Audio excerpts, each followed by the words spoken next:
Ano pa bang na-expect natin sa pinsan ni Franz Castro na si Claire Castro? Parang ano lang yan, ma'am, eh. Parang sinasabi nila sa computer, garbage in, garbage out.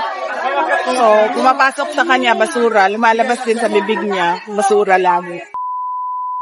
At yun nga naman mga bayan, yung pag-usapan nga po natin, ito po, napakatinding banat po, ni BP Inday Sara.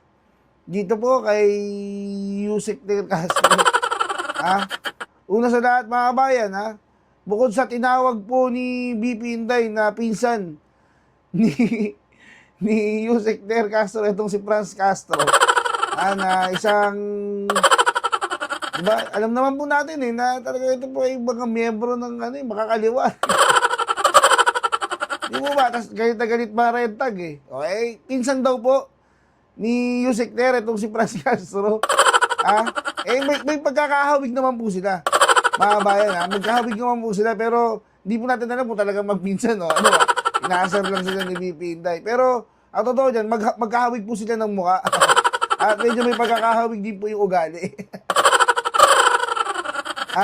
Pero yun nga po, bukod sa sinabihan pong pinsan ni BP Inday Sara, itong si Yusek Ter, na pinsan nga daw po niya si Franz Castro, tinawag po niyang, binanatan po niya na puro basura daw po ang pumapasok kay Yusek Ter. Kaya ang inilalabas po nito ay puro basura lang rin po. Ito po galing kay BP Inday Sara, mga kabayan. Baka sabihin na naman po ng NBI dyan, Hindi, fake news, fake news. Hindi namin nakita na basura yung pumasok. Hindi rin namin nakita na basura yung lumabas. Ang tawag po kasi dyan, sir, sa mga NBI, opinion. Huwag niyo pong nililiteral. Sabi niyo, hindi, fake news yan Wala naman pumasok na basura Wala naman kami nakita. Kakain ba si Yusek Ter ng basura? Susuka ba siya ng basura para gawin yung literal? Diba? Kasi ang hirap sa mga taga-NBA, nililiteral po kasi minsan Tapos sasabihin, fake news. Di mo ba? Ayan po, ay opinion po, sir, Ano lang po, advice na po, opinion po yan. Huwag niyo pong gagawin literal para sabihin niyo na mga fake news. Yun nga po, balik tayo kay BP Inday. Sinabihan niya po na basura nga daw po ang pumapasok dito kay Yusek Ter. Kaya basura lang daw po ang inilalabas. Napakatindi po niya na. Ito, panoorin po natin Panoorin po natin ang matinding banak ni BP Inday Sara. BP Inday, pasok! Ma'am, pinatigil na po ang distribution ng 20 pesos sa bigas. Ano sa tingin niyo na ginasunod ni Kaya dahil sa sinabi niyo nga po na very untimely siya for the, rather, timely for the election. Parang ginawa siyang pang-ano lang sa election. Oh, yes, ma'am. Kaya nga ako nakaitim ngayon, araw na ito sa kampanya namin dahil nalulungkot talaga ako. Nagluluksa ako kasi pinaglalaruan yung mga tao na walang-wala. Pinaglalaruan yung mga mahihirap na hindi lang isang beses, hindi lang dalawa, paulit-ulit na sinasamantala yung desperation, hunger, and poverty sa ating bayan. So yung pagpapatigil, ma'am, sa tingin mo, isa na rin ito doon sa may nag-hit sila doon sa sinabi nyo na ginagamit lang ito para sa eleksyon? Malamang, ma'am, kasi hindi nila kaya talaga yan ibigay ng totoo yung 20 pesos ang kilo ng bigas. Kaya nila napatigil yan. Kaya nila tinigil yan kasi alam nila na hindi talaga nila kaya ibenta. Sinubukan nila mag-promise na naman ulit na alam nilang hindi nila kaya ibigay. Ma'am, sorry, parehat lang kami sa sinabi ni Yusek Claire Castro na wala na raw aasahan na anything nice word from the Vice President, especially when it comes to BBM at saka sa administration. Your reaction po. Yes, ma'am. Opo. Ganun din naman sa kanya, ma'am sumasagot lang naman ako sa kanya. Hindi ako tao na kilala na unang nakikipag-away. Lagi ako ay sumasagot lang. At sinabi ko na yan dati, sabi ko, ano pa bang na-expect natin sa pinsan ni Franz Castro na si Claire Castro. Parang ano lang yan, ma'am, parang sinasabi nila sa computer, garbage in, garbage out. So, pumapasok sa kanya, basura. Lumalabas din sa bibig niya, basura lagi. Okay, next question, Marian. Ma'am, regarding lang sa ICC po, yung defense lawyers po, ano nyo pong dati sa PRRD, nag-formally challenge na po nila yung jurisdiction ng ICC po sa pag-arrest po ng PRRD for alleged crimes against humanity. And they are appealing po na immediate release and in-nullify po itong kaso. What's your comment on that? And nakakausap niyo po si PRRD regarding that? Napag-usapan yan noon, ilang beses, yung jurisdiction issue. At ngayon ay nakalagay na officially sa ICC website yung pagbabasura ng kaso dahil sa kawalan ng jurisdiction ng ICC at sa immediate release, di ba Pulong Duterte? Ma'am, yes. Nakakausap niyo na nito ang pag-usapan. Wala pa. Hindi pa siya. Ang huling tawag niya sa akin, ano ba ngayon? Friday. Ang huling tawag niya sa akin, Tuesday. Ma'am, sorry ma'am, follow up ko lang po yung kay Hudson. Yan tungkol po sa Attorney Claire Castro. Well, una, sinabi na po ni Franz Castro na hindi niya ka maghanap sa Attorney Claire. Pero sinabi po ni Attorney Claire na sana raw po i-level up yung ang pakikipag-argumento, rason sa rason, datos sa datos. Hindi puro pamumulitik ka ang excuse.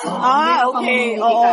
Dapat sinasabi niya yan na sa sarili niya kasi siya yung unang-una na mumulitika gamit ang opisina ng Office of the President. Nakakahiya sa buong mundo na ganyan yung nagsasalita para sa opisina ng Pangulo. At ano ba yung sinabi niya isa?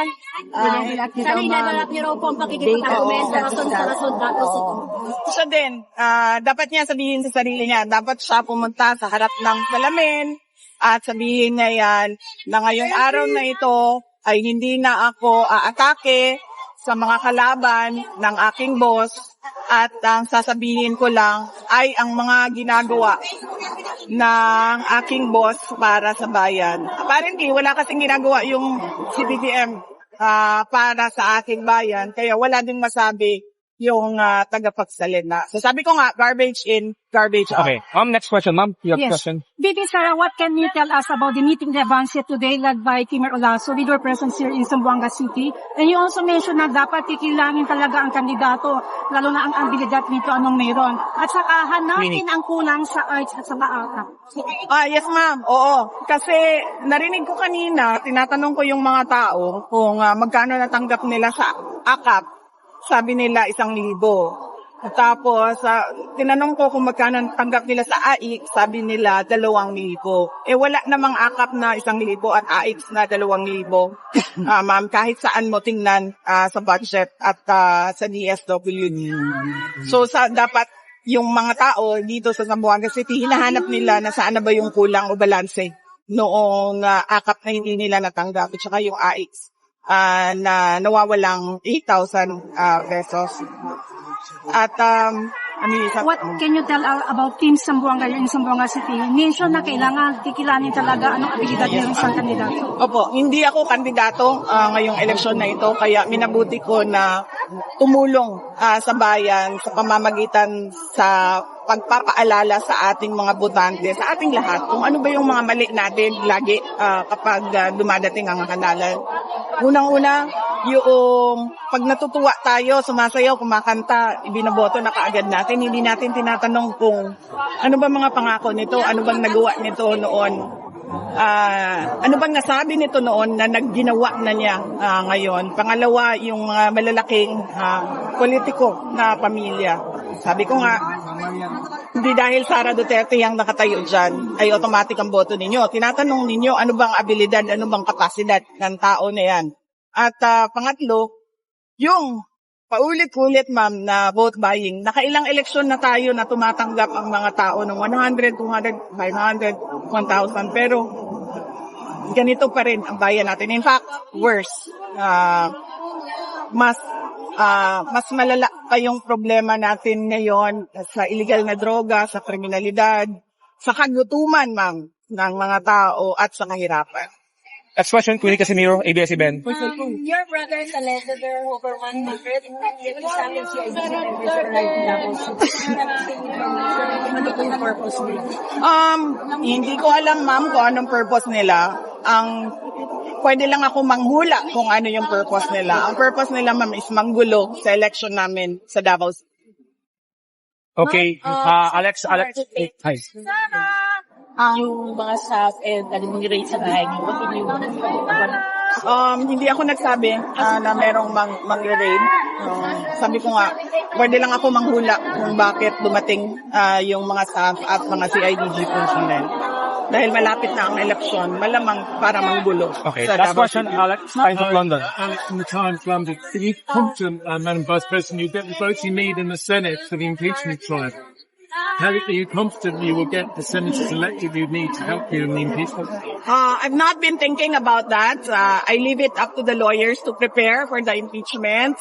They've been preparing for it since the moment one of the members of the House of Representatives announced that there will be an impeachment, and that was October 2023. So right now, I leave it up to the lawyers. A lot of some commentators are saying that this election is, because of the impeachment trial, is a fight for your political life. It's political survival because you could be barred. Do you see it that way? No. No. As I said in the stage earlier, I will not talk about my impeachment because people might think that this is about my interest. I told them that you just leave the impeachment to me, and I am at peace. I am at peace whatever the outcome of the impeachment trial will be, whether it be acquitted or guilty. I have already accepted that. The two possibilities. This is about politicians and the administration promising to the people that they will deliver genuine public service. As an example, this is about the 20 pesos per kilo rice that was a promise in 2022 that they remembered yesterday, and now they've forgotten about it one day after. So this is about the hungry, the poor, and the oppressed. Okay, When you mentioned kanina po sa stage about this big political dynasty, what are your thoughts po sa pagpapasa ng isang anti-political dynasty? Wala akong problema, ma'am, magpasa ng batas sa anti-political dynasty. Kasi ako man ay galing din sa ganyan na pamilya. At nakikita ko din kung paano nakokontrol yung politika sa buong Pilipinas dahil lang sa tumatakbo na lahat. Ang asawa, ang anak, ang pinsan, ang kapatid, lahat ay tumatakbo. Kahit walang abilidad, walang kapasidad para mamuno. Ma'am, latest sa Davao, yung mga, amidst this mga issue na mag-raid ng CIDG, saan sa tingin niyo po ito nanggagaling, ma'am? Yung ibang sinasabi could be from your local rivalry Last of question. Davao, although PNP has already denied the said raid po ng CIDG. Well, sa raid, wala akong information. Pero kung meron mang raid, hindi din ako magtataka. Dahil nakita naman natin kung paano ang pulis sumasali sa partisan political activity. In fact, pagdating natin sa impeachment, papakita namin lahat ng ginawa ng PNP sa akin. With pictures, with witnesses, with evidence na ginagamit ang Philippine National Police sa politika. So, hindi ako magtataka kung mag-raid sila, magtanim sila ng ebidensya dahil meron naman tayong Arnie Teves model na ginawa na nila sa isang kalaban din nila sa politika. Ni-raid, tinaniman, buti na lang merong nakatagong CCTV si Arnie, so nakita niya talaga kung paano ang kawalang hiyaan na ginawa sa kanya. Thank you. About the problem now at NAIA, yung nagbala. Oh, ma'am. Dagdag na natin yan sa kagutuman, ma'am. Laglag bala at droga. Thank you. Kasi mga statement ng House leaders, so invited po doon doon sa budget po na ipinasana punong-puno ng korupsyon, they're saying tama na raw po yung pamumulitika, diversionary tactic na raw po nila. Baka sagutin na lang daw po yung issue raw po ay confidential funds. Yung pagkasta po nila. Naku, hindi issue ang confidential funds dahil nag-file na sila ng impeachment. So wag nila balik-balikan ang confidential funds dahil para sa kanila, that is already a closed issue dahil nag-file na sila ng impeachment. Pero hanggang ngayon, meron pa rin blanco sa mga budget natin na tinatanong doon sa Supreme Court. Meron pa rin question sa paglilipat ng pondo ng PhilHealth. So, dapat sila ang sumagot at dapat ang administrasyon ang sumagot. Thank you. Salamat. O, di ba? Napakatindi po nun. Ano po kaya yung magiging ribat, ha? Natural, magkakaribat po yan, mga kabayan. May ribat po yan si Yusik Del Castro. Antayin po natin ang ribat niya. No? Ano po kaya ang magiging ribat ni Yusik Del Castro, ha? Doon po sa mga matitindi pong binitawan ni BP Inday Sara, ha? Tulad na nga rin po na yung ginagamit daw po, ni Yusik Ter, yung opisina ng presidente para manira, Napakatindi po nun, di ba? At sabi po ni BP Inday, dapat, ang sasabihin lang daw po ni Yusik Ter, pawang mga ginagawa ng gobyerno, Hindi yung bumaba. Kasi si Yusik Ter, bumabanat din, di ba? Dapat doon ka na sa YouTube channel mo, ma'am.